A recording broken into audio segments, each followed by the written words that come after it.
Alhamdulillah, Alhamdulillah. وكفى وسلام على عباد الذين اصطفى أما بعد فأعوذ بالله من الشيطان الرجيم بسم الله الرحمن الرحيم اللهم صل على سيدنا محمد وعلى آله وصحبه وسلم. My honorable elder and younger, my dear brothers and sisters, Assalamu alaikum wa rahmatullahi wa barakatuh. Today is our topic also life after death.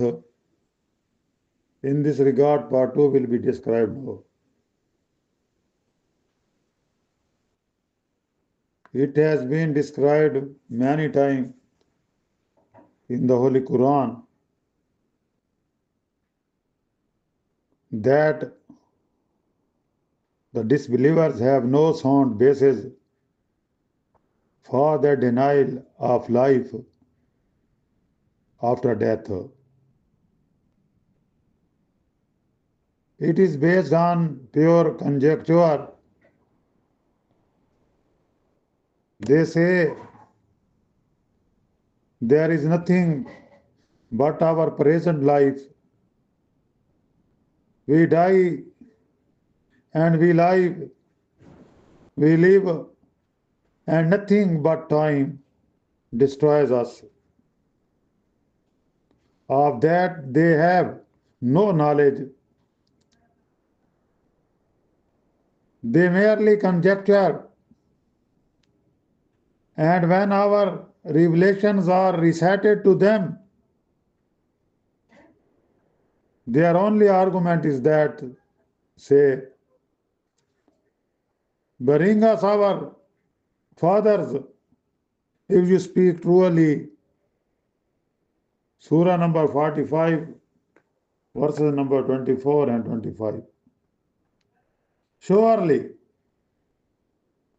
Almighty Allah will raise all the dead, but Almighty Allah has His own plan of things.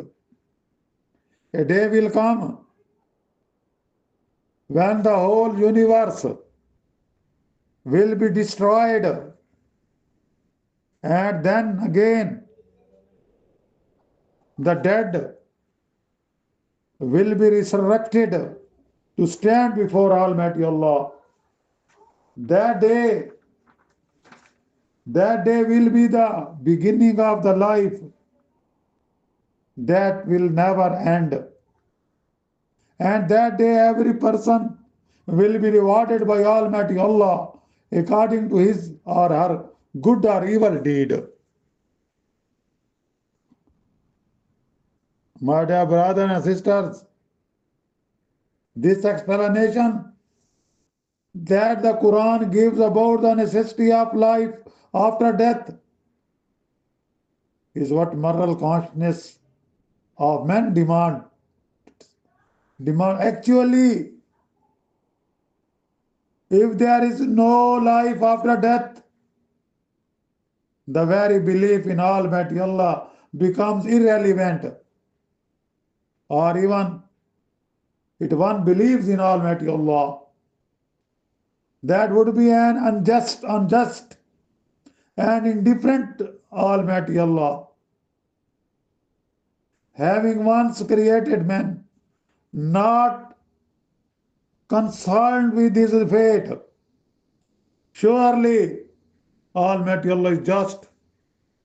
He will punish the tyrant whose crimes are beyond count, having killed hundreds of innocent persons, created corruption in the society, and swayed number of persons to serve their whims, etc.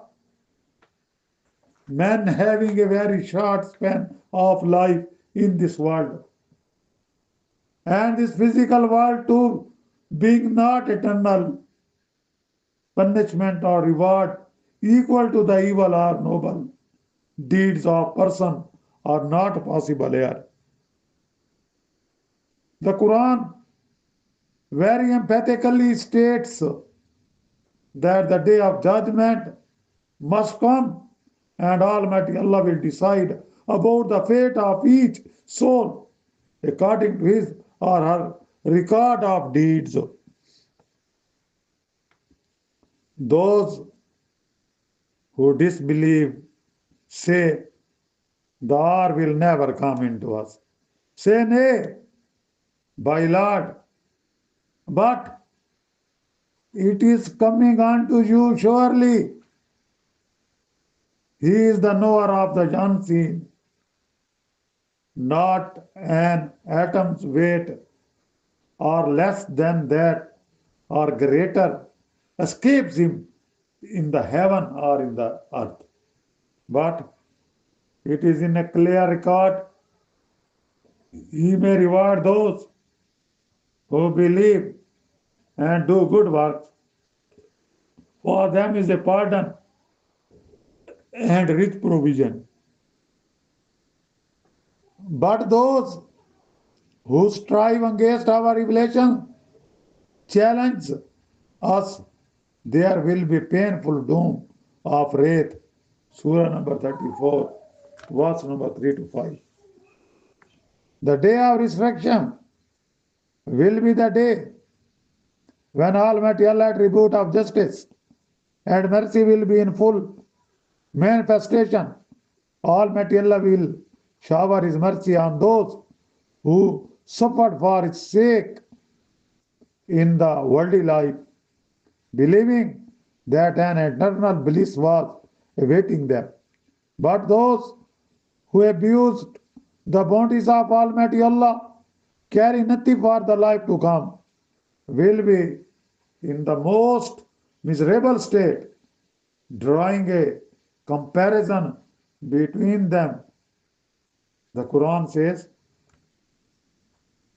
is he then to whom we have promised a goodly promise, the fulfillment of which he will meet like the one whom we have provided the good things of this life, and then on the day of resurrection he will be of those who will be brought arraigned before Almighty Allah.